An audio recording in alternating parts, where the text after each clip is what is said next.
क्या करें, मोदी जी को उठा करके पटक दें? जो रील बनाने के लिए जा रहा है बाबा लोग से पिटा रहा है, चिमटा चिमटा पिटाई हो रहा है उसका। रुपया में और देश के नेता में गिरने का कंपटीशन है और भारतीय नेता अभी भी जो है बढ़त बनाए हुए हैं। क्या कुमार, वैसे मुलाकात हुई है कभी मोदी जी से आपकी? वैसे आमना सामना कभी हुआ है? मोदी जी हमसे क्यों मेलोनी से मिलेंगे, ट्रंप से मिलेंगे, हमसे क्यों मिलेंगे?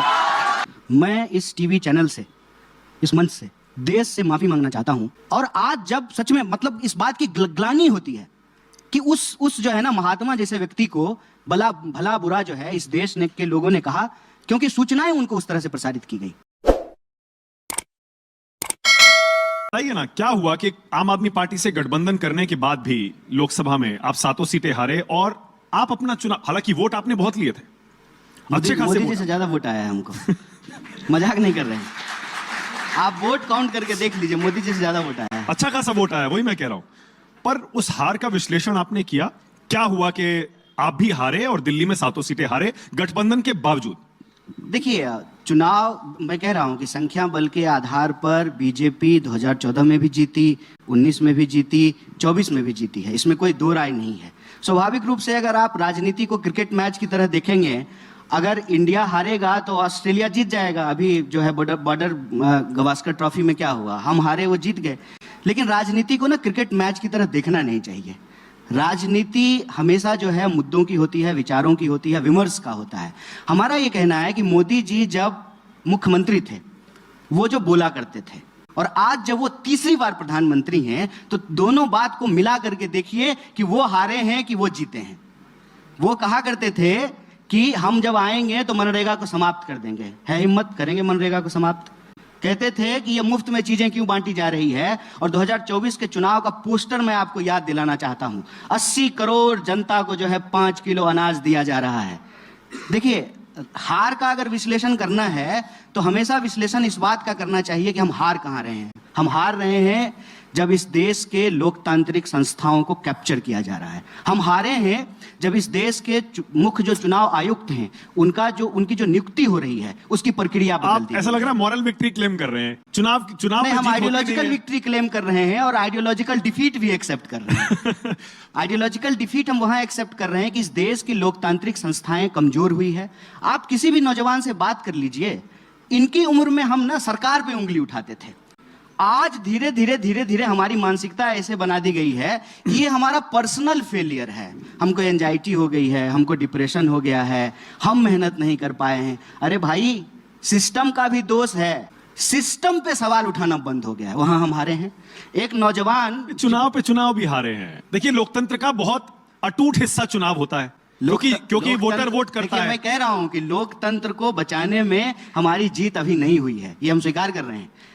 इसको हम कहां, चुनाव में भी जीत नहीं हो रही है, उसका अनुनाश्रय संबंध है। मेरा ही कहना है कि चुनाव जीत भी जाइए अगर लोकतांत्रिक संस्थाएं नहीं बचे। चुनाव जीतेंगे तो लोकतंत्र बचा लेंगे। लोकतंत्र बचाने के लिए आपको सत्ता में आना पड़ेगा। अच्छा, अगर लोकतांत्रिक संस्थाओं को आजाद करना है, जैसा आप कहते हैं। रूस में चुनाव होता है ना, पुतिन लगातार चुनाव जीत रहे हैं ना, 90% वोट लेकर के चुनाव जीत रहे हैं। आप इसको कैसे देखते हैं? मतलब लोकतंत्र में चुनाव जो है वो एक दूसरे से जुड़ा हुआ मामला है। आप सिर्फ चुनाव के आधार पर रूस से तुलना कर रहे हैं आप हिंदुस्तान की? तानाशाही आ गई है क्या? मैंने कोई खराब तुलना थोड़ी है। वहां लोकतंत्र कहाँ है? लोकतंत्र रूस में लोकतंत्र नहीं है। चुनाव तो एक आदमी का राज चलता है। मेरा यही प्रश्न है आपसे कि क्या लोकतंत्र को हम सिर्फ चुनाव के परिणामों से देखेंगे? क्या सिर्फ संख्या बल के आधार पे हम लोकतंत्र को देखेंगे? पर बहुत इंपॉर्टेंट होता है चुनाव जीतना। बिल्कुल इंपॉर्टेंट होता है, तभी तो हम चुनाव लड़ते हैं। हाँ, पर क्यों नहीं जीत पा रहे, मैं यही पूछ रहा हूँ। कहाँ गलती हो रही है? ऐसा नहीं है, या तो मुद्दे गलत उठा रहे हैं, ऐसा नहीं है। चुनाव या तो मुद्दे गलत उठा रहे हैं, या जो लोग मुद्दे उठा रहे हैं उन पर जनता यकीन नहीं कर रही है। आप अगर ये समझते हैं कि राजनीति में होने का मतलब सिर्फ खुद एमपी हो जाना है, तब हम हार रहे हैं। अगर आप ऐसा समझते हैं, हम ऐसा नहीं समझते हैं। हम समझते हैं कि जो 100 लोग कांग्रेस पार्टी के सिंबल पे जीत करके वहां गए हैं, वो भी हमारी ही बात उठा रहे हैं, तो हमारा एमपी होना नहीं होना मायने नहीं। पर आपकी पार्टी भी नहीं जीत पा रही है। इतने इंपॉर्टेंट मुद्दे आप उठाते हैं और आप लोकतंत्र और लोकतांत्रिक संस्थाओं की बात कर रहे हैं, बहुत अहम मुद्दे हैं। अच्छा, एक बात बताइए, फिर भी आपके नेता राहुल गांधी हरा नहीं पा रहे हैं मोदी जी को। अरे कोई कुश्ती का मैच थोड़ी चल रहा है, बॉक्सिंग थोड़ी हो रहा है भाई। देखिए, बड़ी सीधी सी बात है, आपने कहा, देखिए बड़ी सीधी, क्या करें, मोदी जी को उठा करके पटक दें, ये कोई बात थोड़ी होता है। आप लोकतांत्रिक प्रक्रिया को देखिए ना। हम ये कह रहे हैं भाई, चुनाव में पटखनी देनी चाहिए। अगर आप ये चाहते हैं कि आप सत्ता में आए और लोकतंत्र को आजाद कराएं, क्योंकि आपके हिसाब से वो नहीं नहीं, ये सब बेड़ियों में है। मैं कह रहा हूं कि लोकतांत्रिक संस्थाएं पिछले कुछ सालों में, कुछ दशकों में कमजोर हुई है। जिस तरह से हर चीज का, सत्ता का केंद्रीकरण हो रहा है, पूंजी का केंद्रीकरण हो रहा है, ये किसी भी लोकतांत्रिक देश और समाज के लिए अच्छा क्या नहीं। इसी वजह से हार रहे हैं चुनाव? क्या इसी वजह से आपको लगता है चुनाव हार एक रहे हैं? वजह है, मैं इसका एक एग्जांपल देता हूं। देखिए, हर टीवी चैनल पर सरकार के लोग जाकर के कह रहे हैं कि हम 5 ट्रिलियन इकोनॉमी बनने वाले हैं। बजाइए ताली, बहुत अच्छी बात है। हम 5 क्या, हम 15 ट्रिलियन की इकोनॉमी बन जाएं। लेकिन फिर ऐसा कैसे हो रहा है कि 5 ट्रिलियन इकोनॉमी वाले देश में 80 करोड़ लोगों को 5 किलो अनाज लेकर के खुश रहना पड़ रहा है?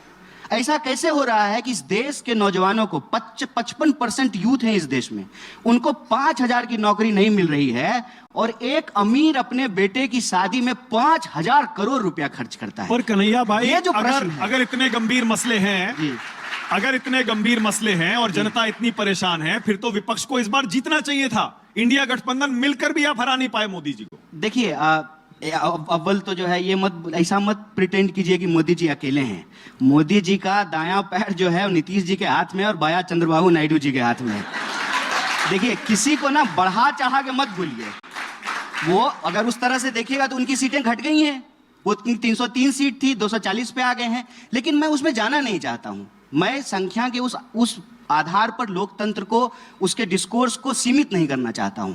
देखिए, संख्या का क्या है, कोई बैठा हुआ है, पॉलिटिक्स में स्टेक कितना है। मैं कहता हूं कि किसी बीजेपी वाले से पूछ लीजिए, यहां मत पूछिएगा, उसको पार्टी से निकाल देगा। जब बुलाते हैं तो उधर पूछिएगा पीछे कि भाई आज तुम सांसद हो, मंत्री हो, तुम्हारी चलती कितनी है? खाली साइन ही करते हो कि डिसीजन मेकिंग में तुम्हारा कोई स्टेक है? 2 लोग सरकार चला रहे हैं, पहले तो 2.5 थे, कम से कम जेटली जी थे तो 2.5 लोगों की सरकार थी, अब तो 2 लोग हैं। और बताइए, और आप देखिए कि सत्ता का केंद्रीकरण कैसे हो रहा है। और आप ये मत कीजिए मानक जी, आप अकेले थोड़ी चैनल चलाते हैं, वो कैमरामैन का कोई रोल नहीं है, वो एडिटर जो बैठ करके कान में आप लगाए हुए हैं, वो जो बोल रहा है आपको, उसका कोई रोल नहीं है। आपके यहां भी पार्टी 1-2 ही लोग चलाते हैं। बिल्कुल राहुल नहीं। गांधी की चलती है? बिल्कुल नहीं है। क्या बात करते हैं आप, मुझे पूछिए। सिर्फ राहुल गांधी की चलती है? बिल्कुल ऐसा नहीं है, यही तो मैं कह रहा हूं, ये ऐसा नहीं है। आप हमसे पूछिए कोई ऐसी बात जो बीजेपी का नेता जवाब नहीं दे सकता है। पूछिए कोई ऐसा प्रश्न, हम यहां आपके सामने खुले होकर के जो उस पर पोजीशन लेंगे। आप पूछिए कि इमरजेंसी सही हुआ कि गलत हुआ। कांग्रेस में हम प्रश्न बता देते हैं। पूछिए कि इमरजेंसी सही था कि गलत, पूछिए। बोलिए, बताइए। गलत था। हाँ। हम बोल रहे हैं, बोलिए। आप बीजेपी के किसी नेता से पूछ लीजिए कि आज इमरजेंसी लगी हुई है, सही है कि गलत है, धीरे से भी नहीं बोलेगा। पता है आपको, यह फर्क होता है। अच्छा, राहुल की नहीं चलती है तो किसकी चलती है? उनकी भी चलती है, सबकी चलती है। कांग्रेस पार्टी किसी एक व्यक्ति की पार्टी थोड़ी है। कांग्रेस पार्टी हजारों करोड़ों कार्यकर्ताओं की पार्टी है, सबकी चलती है। एक बात बता देते हैं, कांग्रेस पार्टी में राहुल जी का विरोध करके भी आप कांग्रेस में रह सकते हैं, बीजेपी में आप मोदी जी का विरोध करके बीजेपी में नहीं रह सकते हैं। इस बात को याद रखिएगा।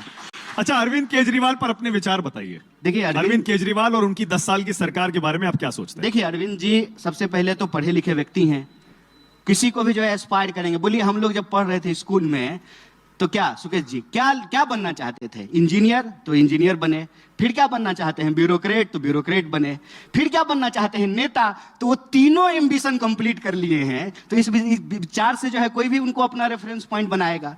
10 साल के शासन को आप देखेंगे, नो डाउट उन्होंने जो है स्कूल को राजनीति के केंद्र में लाया, पानी, हवा, बिजली को राजनीति के केंद्र में लाया। लेकिन परफॉर्मेंस को अगर देखेंगे, मैं भी जो है पिछले 10 साल से ज्यादा समय से दिल्ली में रह रहा हूं, मतलब पढ़ाई लिखाई यहीं पे हुई है। जितना कहते थे ना उतना डिलीवर नहीं कर पाए, ये सच है। इसमें कोई लाग लपेट नहीं है। मैं अरविंद जी के साथ गठबंधन में रहूंगा तब भी उनके मुंह पे बोलूंगा, और आज जब उनके साथ गठबंधन नहीं है तब भी उनके लिए बात बोल रहा हूं। देखिए, हमारी ना कोई मजबूरी नहीं है किसी की चापलूसी करना। अगर चापलूसी ही करना होगा, मैं एक बड़े मजेदार बात बताता हूं। मेरा हरियाणा का एक दोस्त है, बोला भाई साहब गुही खाना होगा तो हाथी का खाएंगे। कितना मजेदार बात बोला है वो। चापलूसी ही करना होगा तो ट्रंप का करेंगे। बीच में मिडिल मैन क्यों चाहिए? चापलूसी ही करना होगा तो अदानी का करेंगे क्या सर? बीच में मिडिल मैन क्यों चाहिए? आपकी पार्टी कंफ्यूज रहती है अरविंद केजरीवाल पे। पूरी पार्टी कहती है अरविंद केजरीवाल भ्रष्ट हैं, शराब घोटाला देखिए हमने उठाया था, अब फिर गठबंधन भी कर लेते हैं। देखिए, और अब कहते हैं कि उन्होंने काम नहीं किया। देखिए, हम पर्सनल अटैक नहीं कर रहे हैं, लेकिन एक बार आप हमको भाभी से मिलाइए, वो भी आपको लेके कंफ्यूज रहती होंगी। एक जो है मतलब कांग्रेस और आम आदमी पार्टी का रिश्ता भैया भाभी जैसा है। मतलब ये है कि आपको ना पति पत्नी है, आपको सच को ना पूरी आंख से देखना होता है। एक व्यक्ति में सिर्फ अच्छाई नहीं होती और सिर्फ बुराई नहीं होता है। अरविंद जी जब बीजेपी के खिलाफ लड़ते हैं तो हमारे सहयोगी हैं। अरविंद जी जब लेकिन हमारे खिलाफ लड़ेंगे तो हमारे विरोधी होंगे। इसमें कंफ्यूजन क्या है, मुझे बता दीजिए तो। और राहुल गांधी ये क्यों कहते हैं कि इंडियन स्टेट के खिलाफ लड़ रहा हूं मैं, क्योंकि बीजेपी कह रही है ये असली देशद्रोही तो ये है। इंडियन स्टेट का मतलब होता है भारत राज्य, जिसमें संवैधानिक व्यवस्था में जितने भी पद हैं, संस्थाएं सब आती हैं, और उसमें तो एलओपी का पद भी होता है जिस पर वो खुद बैठे हुए हैं। देखिए मानक जी, आपने अच्छा कि एक सवाल पूछा। अभी तक ना मुझे इस पे बोलने का मौका नहीं मिला था। मुझे ना 2 मिनट अनइंटरप्टेड बोलने दीजिएगा इस पे। पहली बात तो ये कि ये बयान आज उछाला क्यों जा रहा है। As a audience, as a receiver end पे ना मैं इसको ऐसे समझता हूं कि दरअसल मोहन भागवत जी ने ना एक दिन पहले कहा कि 47 में जो आजादी मिली वो झूठी थी। बयान वो था, मुद्दा वो था। अब क्या है ना कि डाइवर्ट करना है तो कुछ पकड़ लो जिससे बात कहीं और पहुंच जाए। मैं इसको एक्सप्लेन करता हूं। देखिए, अगर आपको कहना है ना कि देशद्रोह क्या है, तो आज के डेट में जो राज व्यवस्था है वो राज व्यवस्था संविधान की राज व्यवस्था है। इससे पहले अंग्रेजों की राज व्यवस्था थी, उससे पहले मुगलों की राज व्यवस्था थी।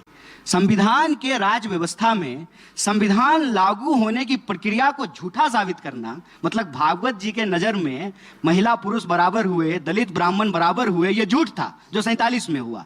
वो राजद्रोह नहीं है, वो देशद्रोह नहीं है। लेकिन राहुल गांधी ये कहें कि इस देश की लोकतांत्रिक संस्थाएं कैप्चर की जा रही है आरएसएस बीजेपी के द्वारा, चुनाव आयोग को कैप्चर किया गया है, मीडिया संस्थान को कैप्चर किया गया है, लोकतंत्र की अलग अलग संस्थाओं को कैप्चर किया गया है, और ये भारतीय राज व्यवस्था से, भारत के देश से नहीं, भारत के समाज से नहीं, भारतीय राज व्यवस्था से लड़ाई है। तो उस बात को किस तरीके से प्रस्तुत किया जा रहा है। एक बात मैंने आपको कहा ना, इमरजेंसी गलत था, तो इमरजेंसी भारतीय राज व्यवस्था ने लगाई थी ना, जिसके खिलाफ में ये सारे नेता पैदा हुए हैं। मोदी जी पेंट पहन करके इमरजेंसी का विरोध कर रहे होंगे गुजरात में उस वक्त जब बच्चा होंगे तो। तब आप मुझे बताइए, जेपी का बयान याद है कि नहीं देश को, कि कहा कि जो है इंदिरा गांधी का साथ देना बंद कर दे इस देश की सेना और इस देश की पुलिस। क्या इस देश के इस आधार पर देश का कोई ऐसा विपक्ष का नेता है जिसके ऊपर मुकदमा नहीं होना चाहिए अगर राहुल गांधी गलत है तो? भारत की राज व्यवस्था में विपक्ष का काम है उस राज व्यवस्था में अगर कुछ गलत हो रहा है तो उसका वो खुल करके विरोध करे। और राज व्यवस्था इसलिए बोला जाता है कि कार्यपालिका के 2 अंग होते हैं, एक अस्थायी कार्यपालिका होता है, एक अस्थायी कार्यपालिका होता है। और आज की स्थिति यह है कि सिर्फ अस्थायी कार्यपालिका नहीं कैप्चर हुआ है, सिर्फ पार्लियामेंट की बात नहीं कि उनको 303 सीट है और उनकी सरकार है 15वें साल में। इसकी भी बात है कि चुनाव आयोग पोजीशन नहीं लेती है। आप मुझे बताइए कि विधानसभा चुनाव के वक्त और लोकसभा चुनाव के वक्त महाराष्ट्र में 1 करोड़ वोट का डिफरेंस है, नए 1 करोड़ वोटर ऐड हुए हैं। इस सवाल को जब कांग्रेस पार्टी उठा रही है, चुनाव आयोग से पूछ रही है, चुनाव आयोग इसका जवाब नहीं दे रहा है। नहीं जवाब दिया उन्होंने, नहीं दे रहा है साहब। अरे ऐसे 50 सवाल हैं, चुनाव आयोग बोलती नहीं है। और आप क्या बात करते हैं, जिस तरह से हमारे आदरणीय राजीव जी अभी चुनाव आयुक्त बने हुए हैं, कभी भारत के इतिहास में ऐसा हुआ था? लेटरल एंट्री के नाम पे जी सर नमस्ते सर कहने वाले लोगों को हर पोजीशन पे बिठा दिए हैं और कहते हैं कि जो है इंस्टीट्यूशन कैप्चर नहीं हुआ है। आप अपने दिल पर हाथ रख करके बताइए मयंक जी, आपको डर लगता है कि नहीं लगता है? क्या आप आजाद हैं हर बात बोलने के लिए? हम आजाद हैं क्योंकि हमको जेल जाने से डर नहीं लगता है, हम इसलिए कुछ भी बोलते हैं। जिसको खोने के लिए कुछ है वो आज डर रहा है। और आप कह रहे हैं कि जो है लोकतंत्र में सब कुछ ठीक है। कन्हैया कुमार कुंभ में डुबकी लगाने जाएंगे क्या? अखिलेश जी हो आए हैं, राहुल गांधी और प्रियंका गांधी के बारे में लोग पूछ रहे हैं कि वो जाएंगे नहीं जाएंगे। मैं कन्हैया कुमार से पूछ रहा हूं, जरूर जाएंगे। कन्हैया कुमार कुंभ में डुबकी लगाने जाएंगे क्या? जरूर जाएंगे, लेकिन रील बनाने के लिए नहीं जाएंगे।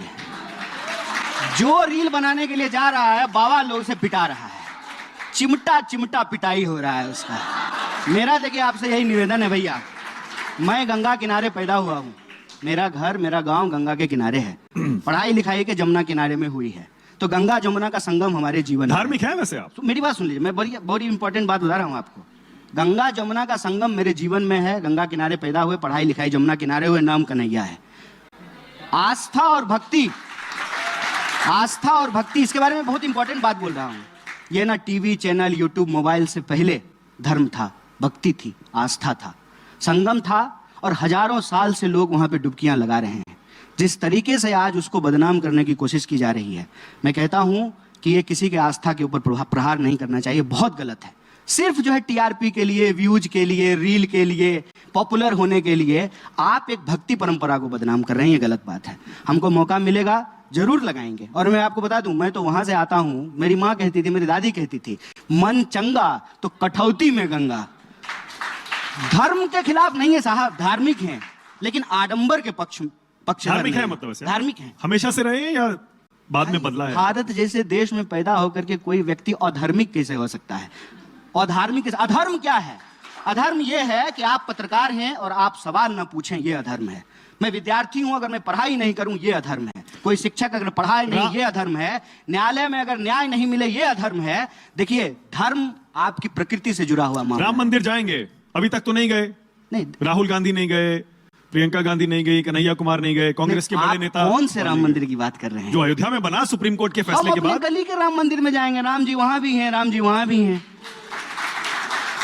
कौन सा ऐसा हिस्सा है इस देश का, इस सृष्टि का, जिसमें राम नहीं है? हमको बता दीजिए। वहां तो पैदा हुए थे रामलला, अयोध्या में जहां पर मंदिर बना। आप कहां पैदा हुए थे ये तो पता नहीं है। कौन बताएगा कि कौन कहां पे पैदा हुआ था? आस्था है, आपने भी आस्था की बात की ना, ये हिंदुओं की आस्था है। अरे पूरी सृष्टि राम की है। हाँ। कौन सा ऐसा कण है जिसमें राम नहीं है? आपके भीतर राम है, हमारे भीतर राम है। आडंबर नहीं करेंगे, राजनीति नहीं करेंगे, धर्म को धंधा नहीं बनाएंगे। अरविंद केजरीवाल होकर आए हैं राम और मंदिर। धर्म के नाम पे वोट अरविंद नहीं केजरीवाल मांगेंगे। कह रहे थे, और जिनको धर्म के नाम पे वोट देना है, अपने पास रखिए, आपका वोट नहीं चाहिए। और याद रखिएगा, अगर आप धर्म के नाम पे वोट दीजिएगा तो ये वोट देने का अधिकार भी आपके पास नहीं बचने वाला है। पर अरविंद केजरीवाल एक बार नहीं, वो कह रहे थे 2-2 बार होकर आया हूं मैं। आप भी 200 बार चले जाइए, कोई दिक्कत नहीं है। मैं कह रहा हूं, मुद्दा क्या है? मुद्दा ये है भाई साहब, आज सवाल पूछना गुनाह हो गया है। नीतीश कुमार के खिलाफ एक अकेला विद्यार्थी, और बड़े बहुत दुख के साथ ये बात बोल रहा हूं आपको, मुजफ्फरपुर में एक अकेला विद्यार्थी एक सवाल लिख करके एक पोस्टर लेके खड़ा हो गया, अकेला। उसको पकड़ करके जेल में डाल दिया। चीफ मिनिस्टर अभी मध्य प्रदेश का जो है, एक महिला का जो है ना, सामने से जन माइक छीन रहा था। ऐसा लग रहा है कि लोग नेता है कि गुंडा है। रुपया में और देश के नेता में गिरने का कंपटीशन है, और भारतीय नेता अभी भी जो है बढ़त बनाए हुए हैं। कन्हैया, राज सत्ता इतनी पतित हो गई है, राज सत्ता गुंडाई कर रही है, अपने लोगों के ऊपर लाठियां चला रही है। बताइए, किसान का अनाज आएगा दिल्ली, किसान का दूध आएगा, किसान की सब्जियां आएगी, किसान नहीं आएगा। उसके लिए कील बोए जाएंगे रोड पे, किसान नहीं आएगा, नौजवान नहीं आएगा। कोई ऐसा राज्य बता दीजिए जहां भर्ती में हो रहे धांधली के खिलाफ नौजवान मार नहीं खा रहा है। इस कड़कती ठंडी में ठंडा पानी, अब देखिए, ठंडा पानी बिहार पुलिस जो है, बिहार के नौजवान अब आप आए असली मुद्दे। आप ठंडी पर आए ना जी। ठंड बहुत है जी, यहाँ जितने युवा हैं, और देश के बहुत सारे युवा। हमको तो गर्मी लग रही है साहब। हाँ, सारे पूछ रहे हैं, राहुल गांधी एक टी शर्ट में पूरी ठंड निकाल देते हैं, उनको ठंड नहीं लगती क्या? अरे मैंने ये, इसमें भी कोई बुराई है क्या? अरे इतनी ठंड हो रही है, 4 डिग्री 5 डिग्री, उसमें एक टी शर्ट। कितना पुशअप्स मारते हैं? मार लेते हैं 30-35 मार लेते हैं ना। हाँ। हमको एक भी नहीं मारा जाता है। इसमें क्या दिक्कत है? अरे किसी को ठंड लगती है, किसी को नहीं लगती है, किसी का साधना है। ऋषियों को भी ठंड नहीं लगती है, तपस्वियों को भी ठंड नहीं लगता था, कुछ नहीं पहनते थे, एक चीवर ओढ़ करके रहते थे जंगल में, ठंड नहीं लगता था। अच्छा ठीक है, अब मतलब आपको ठंडी लग रहा है तो राहुल गांधी को भी ठंडी लगना जरूरी है। सबको लग रहा है, पूरे देश को लग रहा है। बताइए, एक आदमी को नहीं लग रहा है? नहीं नहीं, आप भी अगर वो साधना कीजिएगा तो आपको भी नहीं लगेगा। देखिए, अभी हम बात कर रहे हैं तो हमारा जो है बॉडी गर्म हो गया, तो हमको भी नहीं लग रहा, मन कर रहा जैकेट खोल दे। कन्हैया कुमार, वैसे मुलाकात हुई है कभी मोदी जी से आपकी? ऐसे आमना सामना कभी हुआ है? मोदी जी हमसे क्यों मेलोनी से मिलेंगे, ट्रंप से मिलेंगे, हमसे क्यों मिलेंगे? हम तो देश के नागरिक हैं ना। किसी कार्यक्रम में 2014 से पहले? हम देश के साधारण नागरिक हैं, हमसे क्यों मिलेंगे? वो मिलते हैं बड़े बड़े लोगों से, अदानी जी से मिलेंगे, अंबानी जी से मिलेंगे, कपूर परिवार से मिलते हैं, हमसे क्यों मिलेंगे? वो उससे मिल लेंगे, ठीक है ना। चुनाव क्यों जीत रहे हैं? 2002 के बाद से नरेंद्र मोदी एक भी चुनाव नहीं हारे। पहले गुजरात में जीतते रहे, उसके बाद यहां भी 3 चुनाव जीत गए। आप चाहते हैं कि हम बोलें सारा सच, जो कि जरूरी नहीं है, तो मोदी जी एक इकलौता जो है ना, मुझे लगता है मुख्यमंत्री होंगे जो बिना चुनाव जीते मुख्यमंत्री भी बन गए थे। ये कभी क्यों नहीं बोलते हैं? बहुत लोग बने हैं ऐसे तो। कभी चुनाव नहीं लड़े, वो चुनाव नहीं लड़े, कभी चुनाव नहीं लड़े और मुख्यमंत्री बन गए जाकर के। ये बात लोगों को पता नहीं बाद में तो जीते ना, बाद में तो बार बार जीते। अरे तो एक बार हमको भी मुख्यमंत्री बना दीजिए ना, हम भी नहीं हारेंगे। कैसे जीत रहे हैं ये बताइए। ये कोई रॉकेट साइंस है कि वो कैसे चुनाव जीत रहे हैं? बताइए, 1 घंटा हो गया है, आप 50 बार मोदी जी का नाम लिए। आप बताइए कैसे जीत रहे हैं, कैसे जीत रहे हैं? देखिए, उनके पास तंत्र है, उनके पास जो है मीडिया का समर्थन है, उनके पास चंदा है, उनके पास जो है सिस्टम है, चुनाव जीत रहे हैं। और इस सब के बिना चुनाव होता है क्या? देखे हैं मोदी जी जब चुनाव जीत करके आए हैं तो कैसा शानदार ऑफिस बनाए हैं, 8,000 करोड़ का हवाई जहाज खरीदे हैं और बढ़िया चश्मा लगाते हैं, सुंदर मर्सिडीज पर घूमते हैं और तब कहते हैं कि मैं गरीब हूं। हम कहते हैं हे प्रभु हमको भी ऐसा गरीब बना दीजिए। अब कन्हैया कुमार बार बार जब ये कहते हैं कि बीजेपी लोकतंत्र की हत्या करती है, मोदी जी लोकतंत्र की हत्या करते हैं, उनके यहाँ तो अध्यक्ष का चुनाव हो रहा है। अच्छा, आपको नहीं महसूस होता उनके यहाँ बीजेपी, ईमानदारी से एक बार बोल दीजिए। रुकिए ना एक मिनट, बीजेपी में अध्यक्ष का चुनाव हो रहा है। हाँ। और जमीन तक हो रहा है, जिला जिला आजकल वोटिंग हो रही है, उसके बाद वहां से केंद्र में आएगा और तब एक आपको मंत्रालय से फोन नहीं आता है? मानक जी सच सच बोलिए, एक बार आज सच बोल दीजिए। आप जीवन भर आपके प्रति जो है ना ऋणी रहेंगे। कोई पत्रकार है जो हिम्मत करके बोल देता है? बोलिए, मंत्रालय से टीवी चैनलों को फोन आता है कि नहीं आता है? एक बार बोलिए। हमें तो नहीं आता है। सुकेश जी बोलिए। नहीं, हमें कोई फोन नहीं आता। हिम्मत कीजिए, लड़ाई यही है। मैं कहता हूं कि यह देश हम सबका है, किसी से डरने की जरूरत नहीं है। कोई चुनाव जीत करके आ गया है तो क्या, जनता ने वोट दिया है, जनता को सच बताइए, यही जनता कान पकड़ करके उनको गंदी से बाहर कर देगी। घबराने की जरूरत नहीं है, लड़ाई यही है और कांग्रेस पार्टी ये लड़ाई लड़ेगी। ठीक है, मैं दोबारा पूछ रहा हूं, बीजेपी में अध्यक्ष का चुनाव हो रहा है और लोकतांत्रिक प्रक्रिया से हो रहा है। हमारे यहाँ भी हुआ है, हम भी वोट दिए थे खड़गे जी को। सॉरी, वोट बताना नहीं चाहिए था। वो गुप्त मतदान होता है, हमारे यहाँ भी चुनाव हुआ। तो आप बीजेपी पर ये आरोप कैसे लगा सकते हैं? जी जो है चुनाव लड़े। तो बीजेपी पर ये आरोप कैसे लगा सकते हैं आपकी वो लोकतंत्र विरोधी है? बीजेपी में लोकतांत्रिक चुनाव हो रहा है, जिलों में वोटिंग हो रही है आजकल, फिर उसके बाद केंद्र में भी वोटिंग होगी। भाई साहब कुछ ज्यादा नहीं हो गया ये? मतलब कुछ भी। अरे तू अपने पार्टी में मानक को थोड़ा ठीक कर देता हूं। बीजेपी में आज तक अध्यक्ष पद के लिए चुनाव नहीं हुआ, कभी कोई इलेक्शन हुआ ही नहीं। मैं इसीलिए कह रहा हूं ना, इस बार चुनाव हो रहा है। तो इस मामले में चुनाव हो रहा है। इस मामले में कन्हैया को एज है, क्योंकि अभी वोटिंग हुई थी कांग्रेस में। हाँ। बीजेपी के अध्यक्ष पद के लिए आज तक कभी वोटिंग हुई नहीं। बहुत धन्यवाद आपका जो है। मेरा सवाल ही यही है। हाँ। मेरा सवाल ही यही है कि बीजेपी में अध्यक्ष पद के लिए वोटिंग हो रही है, इस बार चुनाव हो रहा है। चल झूठा। अरे एक बात बताइए, तो आप कह रहे हैं वो लोकतंत्र विरोधी है? अच्छा एक बात बताइए, कोई चोर अपने बाल बच्चा के लिए खड़ा होता है, चोरी करके लाता है, उसको जूता खरीद के देता है। अरे अपने घर में वो कैसे भी हो, समाज देश के लिए क्या है ये तो बताइए ना। आप एक सच पूछ दें सरकार के खिलाफ, इतनी क्या घबराहट है कि आपके ऊपर केस कर देंगे, आपके ऊपर मुकदमा कर देंगे, आपको जेल में डाल देंगे? मैं कहता हूं कि आपके पास 303 सीट की सरकार थी। मैं एक साधारण नौजवान यूनिवर्सिटी में पढ़ने वाला 4 सवाल ही तो पूछ लेता था आपसे, वो भी वही सवाल जो आप कहते थे। आपने कहा 2 करोड़ नौकरी मिलेगी, हमने पूछ लिया कि साहब कहां है, पकड़ के जेल में डाल देंगे लोगों को। ये लोकतंत्र है क्या? आप पत्रकारों को सवाल नहीं पूछने देंगे? अच्छा, कभी कभी क्या होता है, उनको भी रील बनाने का शौक चढ़ता है, भूल जाते हैं कि प्रधानमंत्री हैं वो इन्फ्लुएंसर, ऑलरेडी इन्फ्लुएंस कर रहे हैं 140 करोड़ लोगों को, पर रील बनाने लगते हैं यूट्यूब चैनल। अब ये रील तो सब बनाते हैं, राहुल गांधी नहीं बनाते अच्छी बात है। मैं क्या, राहुल जी भी बनाते हैं रील्स तो। अरे तो आप भी बनाइए, हम भी बनाते हैं। मैं इसको बुरी बात नहीं कह रहा हूं, लेकिन हम कह रहे हैं आप प्रधानमंत्री हैं, आप मैंने हर संडे आ जाएंगे मन की बात सुनाने के लिए, फिर कहेंगे कि सब्सक्राइब कीजिए, लाइक कीजिए, सारा टीवी चैनल पर भी आप ही चलेंगे, विपक्ष के नेता को भी बुला करके आप उनके बारे में पूछते हैं। बताइए, तो हर जगह तो आप हैं, सर्वस्व हैं आप। अच्छा ठीक है। तो मेरा ये है कि आपके पास इतनी ताकत है, इसी जनता ने आपको वोट दिया है, आप ये तो बताइए कि जो आपने कहा था कि आपके खाते में 15 लाख आएगा, आप 2022 तक सबको पक्का मकान मिल जाएगा, बुलेट ट्रेन चलने लगेगी। अरे बुलेट ट्रेन नहीं चली, कम से कम बुलेट को ही पटरी पे दौड़ा करके इनॉग्रेशन कर देते। आप कन्हैया कुमार, मैं आपको वापस दिल्ली अच्छा इस पे कोई पूछ ले। हाँ। अपना नेता, और मैं अपना नेता मैं बताता हूं, बीजेपी के भी कुछ सांसद जो पहली बार सांसद थे मोदी जी के साथ, वो छोड़ करके कांग्रेस में आए हैं और उन्होंने बताया कि राजा जैसा व्यवहार करते हैं, और सवाल पूछ लिया तो मेरा पक्का हो गया कि मेरा टिकट काट देते। अच्छा ओके, अब तो मैं आपको सवाल नहीं पूछने देंगे, चुनाव पर ला रहा हूं मैं। और मैं एक बात बताता हूं, आप खुद पूछिए ना, मेरी बात छोड़ दीजिए, मैं कौन होता हूं कि 140 करोड़ लोगों के लिए तय करूंगा क्या सही है क्या गलत है। आप तय कीजिए, क्या आप आजादी से अपने विचार रख सकते हैं?